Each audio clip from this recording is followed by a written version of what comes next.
pawn shop where you can go to get quick cash for your watch or for your son's guitar, Fort Lauderdale down in Florida has more pawn shops per capita than just about any other place in America. And as the number of pawn shops there has gone up, so have burglaries and robberies. And police say there's a connection. Because in Florida, pawn shops can buy stolen property without fear of prosecution unless the person who brought the stuff in comes right out and says that it's stolen or hot or it fell off the back of a truck. Well, Fort Lauderdale's newspaper, the Sun Sentinel, did a series calling some pawn shops cash machines for thieves. And as we first reported last December, the police there, who want the law changed, went undercover to show how easy it is to pawn things that are obviously stolen. The bum with the shopping cart is really Detective Jack G. of the Fort Lauderdale Police. Under that sheet, he has a pair of computer monitors. He and his partner are videotaping this sting, hoping that pawn shops will buy things from them that are obviously stolen. They won't come right out and say it's stolen, but they'll try to make it so obvious that prosecutors will want to prosecute. We were in old, torn clothing. We posed as homeless, gave our address as the homeless camp. When we arrived at the pawn shop, we acted like we had no idea what we had. They used a torn ID issued to prison inmates. And to make them look even shiftier, each piece of equipment bore a prominent sticker saying property of CompUSA. At the Universal pawn shop, owner Lenny Firestein spotted the CompUSA label right away. Did you buy it from CompUSA? Yeah. What? Okay. The cops told us that Firestein clearly knew they had not bought them from CompUSA. Nonetheless, he gave them $70 for their 2 monitors. Thanks, man. You got to remember that these people are buying property that, unless you're deaf, dumb, and blind, you would know is stolen. You could drag an aircraft carrier to the pawn shop and they would accept it as long as you would say it's yours. So we went back to the Universal pawn shop to ask Lenny Firestein about it. Mike Wallace. Yes, sir. How are you? Whatever it is, I didn't do it. I got a tape I want to show you. Okay. Okay? You're going to see yourself on the tape. Did you buy it from CompUSA? Yeah. Okay. I'm not going to comment on any of this. Firestein later told us that buying from the cops was a mistake. And he wasn't the only one. The undercover cops tested 5 pawn shops. 3 of the 5 bought the obviously stolen goods. At the Mo Money pawn shop, after buying from the cops, the clerk told them that what he'd really wanted was monitors. If you come back by, see what you can do about bringing in some monitors. We took the undercover police tape back to the Mo Money pawn shop, where we found another clerk there, Barry Fisher. I want to show you a tape. A tape? A tape. Well, I'm right in the middle of doing inventory. This will take 5 minutes. Okay. Bring me the monitors. See what you can do about bringing in some monitors. Okay. You know who that guy was? No. A cop. Okay. Undercover. Okay. All right.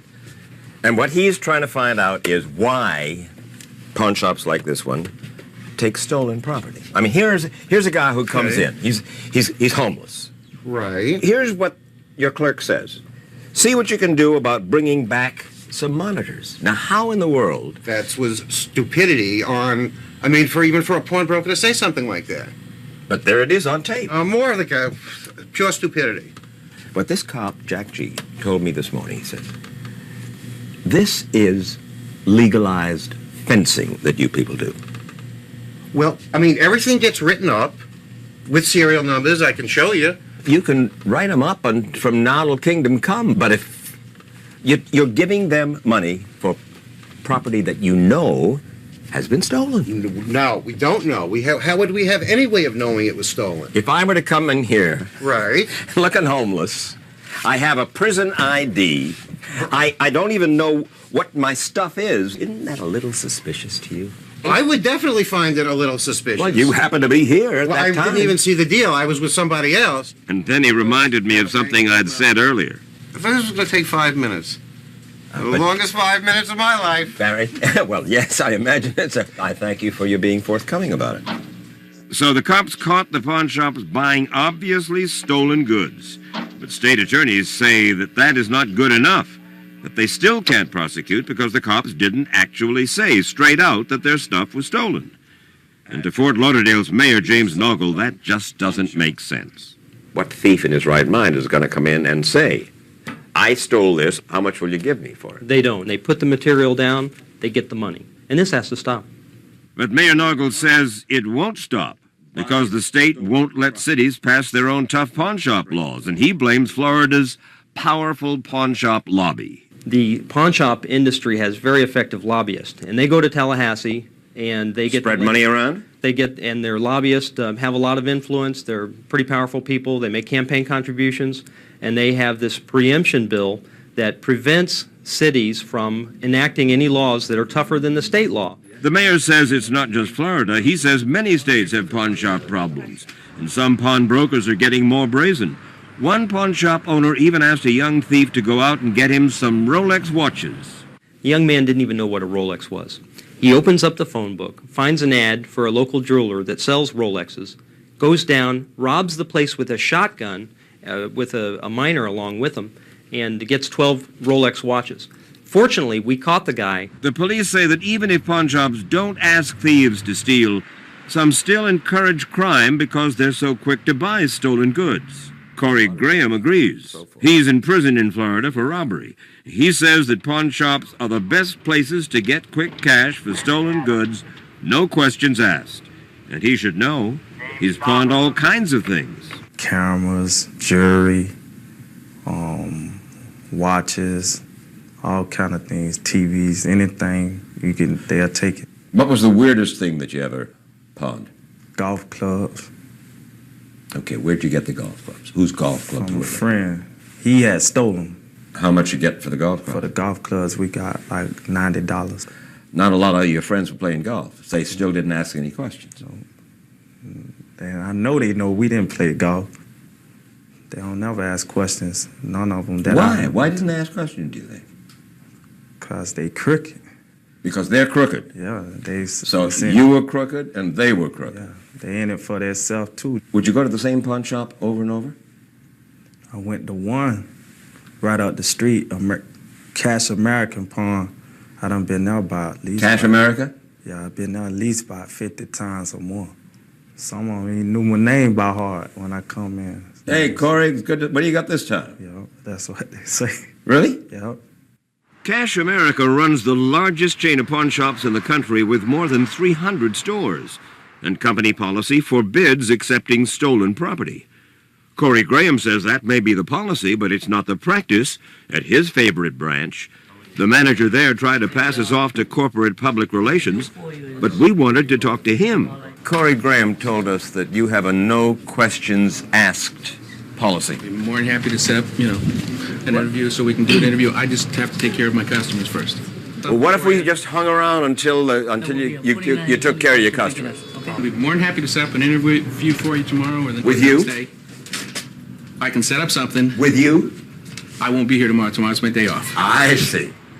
Barbara Lewis was knocked to the ground by a mugger, who then stole her purse with some expensive jewelry in it.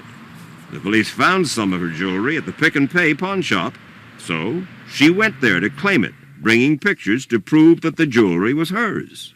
I said to them, can I have my jewelry now? And they said, no, we own it. You have to pay us for your jewelry. We paid money for it. And I said, I bought and paid for it, and it was stolen from me, and you bought stolen jewelry. Suing the pawn shop would have been expensive and time-consuming, so Barbara Lewis opted to buy back her stolen property. And I purchased my jewelry back for $740. Which is the $740 that they had paid to the guy who pawned it. That's correct. It's a very insulting experience because now you're being violated again because you're having to buy back your stolen jewelry.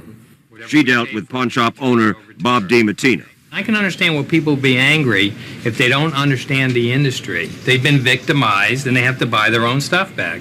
However, we go through a lot of expenses to document all this stuff and to recover it. Expenses?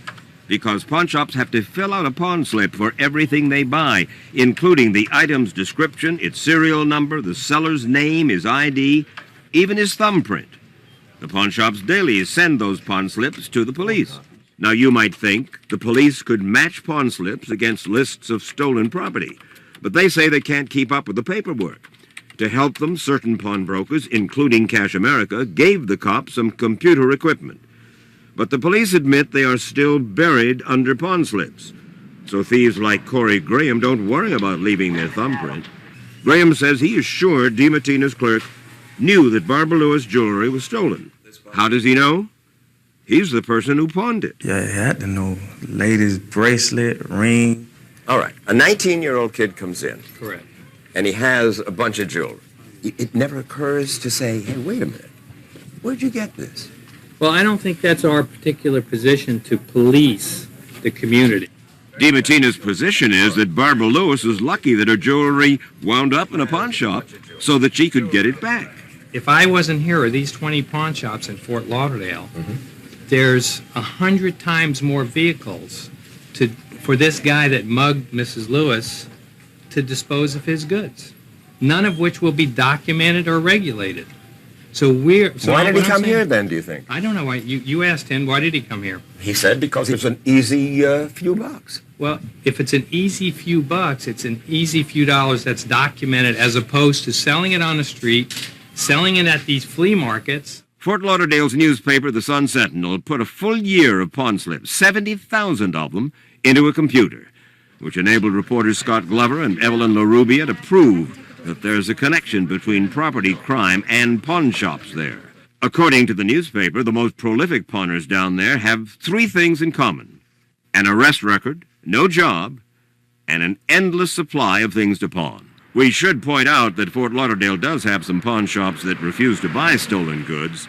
The police say that People's Pawn closely questions its pawners. Manager Larry Fisher told us that he prefers making an honest buck. We really want to do a service to people and help people that can't go to a bank and say, hey, I need a loan of $50 or $100. We want to help them. So you have a message for the crooked pawn shops? Yeah. Get out of the business. But Barry Fisher at Mo Money insisted he also asks questions to avoid buying stolen property. What if a fella came in here half a dozen times in 10 days with 8 VCRs? Oh, absolutely we question him. You do? Oh, absolutely. Paul Couto, according to your own records, brought various items into this pawn shop 38 times in less than 2 months. Here's some of what he pawned. 13 women's rings, 10 men's rings, 11 necklaces, 9 cameras, 6 watches, 3 VCRs, and 2 TVs. Okay. What are you telling me? Come on. It's not the same pawnbroker that's here. I mean, I may have done 2 deals with Couto or 3 deals. We had 2 shifts back then. So I may have done 2 or 3 pawns with him over a 2-month period, and then the next guy may have done a couple of pawns with him, and we have no way of knowing. 38 times in 2 months. Okay, I find that a little bit excessive. And on the pawn slips, he said he was unemployed. Nobody smelled a rat. You know, the day after his last visit here, he was arrested for burglary, and he was sentenced to 2 years in prison. Oh, okay. Did that surprise you? Yeah, I mean, I know all of our customers. Yeah, no, I'm being straight with you. It happens. I'm not going to tell you. It happens. You have a clear conscience. Oh, absolutely. Since we broadcast that report, all the pawn shops around Fort Lauderdale are now computerized, and so police there are now keeping track of what is being pawned. As a result, police are recovering 3 times more stolen property from pawn shops, and they're arresting a lot more people there for pawning stolen property. But they are still not arresting the pawn brokers, because Florida's legislature has refused to make it harder for pawn shops there to buy stolen property. We fixed the mistake. Because I got what my ticket said I owe, you feel me? So well, the ticket that you gave me then, sir. That's what I have. That's what I have today. That's what I have here today. Well, all the thing I have here today is what you told me I owe.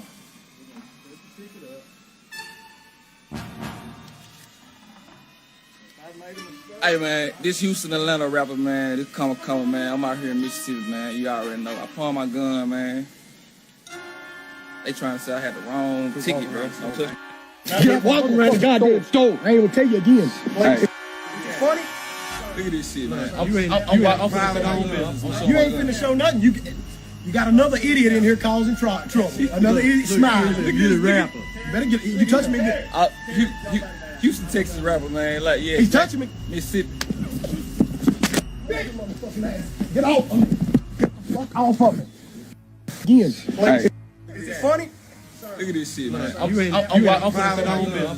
finna show nothing. You got another idiot in here causing trouble. Another idiot smiling. Look at this rapper.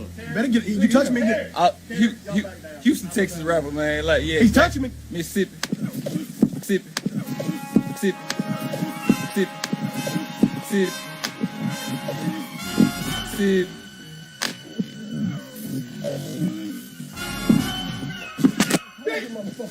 Get off.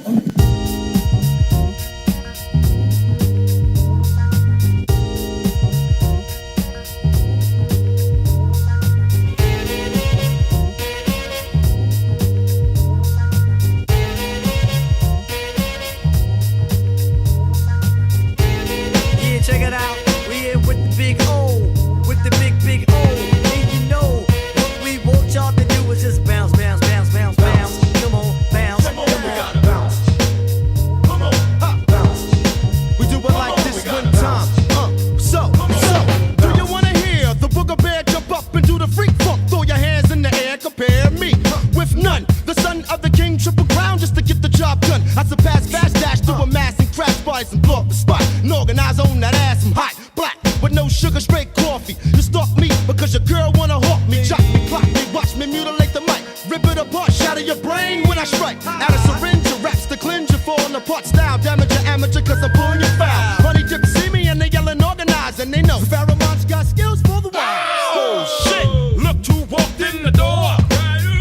Kick, tiger, uppercut directly to the gut. When I strut on mics, makes my windpipe erupt. Better back off, I jack off and whack MCs in the vicinity.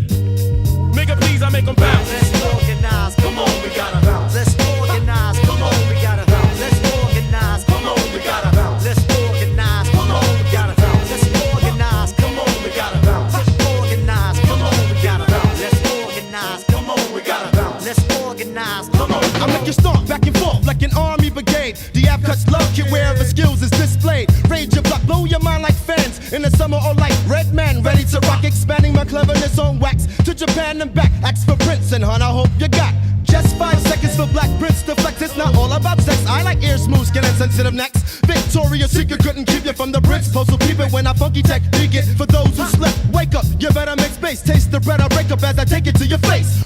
Can you keep a buck skeleton? Watch your organized confusion creep up. La la la la la la with the style that's fly. Principal I flow smooth like silk, so freak me, 'cause I ain't shy. So see, let them know how we go. Come again, my friend, with another funk flow. Look who just came in, OC's came in. Cruise, I set you up till it's for a hanging, banging. Bodies up in a tree like a pinata. Many claim masculine, but sport daughters. Who's the artist? Not many or more, so the loop is like square dancing on your torso. So bounce. Come on, let's organize, we gotta bounce. Come on, let's organize, we gotta bounce. Come on, let's organize, we gotta bounce. Come on, check it out.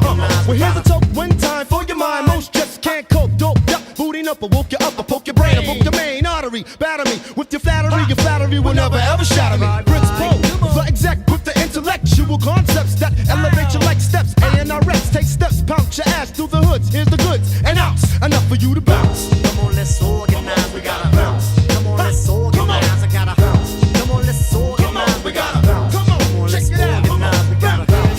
Come on, let's organize, we gotta bounce. Come on, let's organize, we gotta bounce. Come on, let's organize, we gotta bounce. Come on, let's organize, we gotta bounce.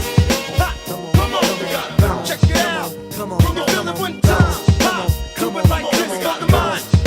Here we go on Jamaica, organize. Come on, Linden, organize. Come on Merrick, organize. Come on, the Brand Louis, organize. Come on, the Springfield, organize. Over on the Paisley, organize. Come on, or the PJ, organize. Come on, in Flushing, organize. Come on, the Queensbridge, organize. Come on, the Corona, organize. Come on, Bed-Stuy, organize. Come on, the Flatbush.